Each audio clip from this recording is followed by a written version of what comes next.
say first the administration came out with their statement of administration policy, and they left the word China out of their anti-China bill. I think that speaks volumes about the lack of content when it comes to countering the malign influence. This is the greatest threat, a generational threat to our national security. And it's not being addressed by this Congress. And the sad thing is that it was. And we were working Republican, Democrat in a bicameral fashion to get something done on this issue. The Senate passed my Chips for America Act that I introduced in this bill. We got that authorized in the National Defense Authorization Bill. I had a conversation with Secretary of Commerce Raimondo talking about what can we get done working together as Americans. And we agreed on the phone to pass the Chips for America Act, which would bring manufacturing of semiconductor chips back to the United States.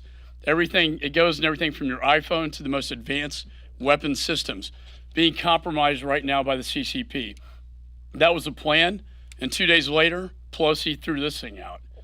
Came out of nowhere, and I think the most offensive thing in it to me is it threw out all the good stuff that we put in there to help counter China from a technology competitiveness, from an ability to stop cash flows into China, the Chips for America Act, the supply chain issue, and instead puts a green climate change slush fund of $8 billion, much of which will actually go to China to help them produce their green energy. Where do they produce their green energy? The batteries and the solar panels in the Xinjiang province, where they actually commit genocide. So just so everybody understands this, U.S. taxpayer dollars going into Xinjiang province where China commits genocide and forced slave labor.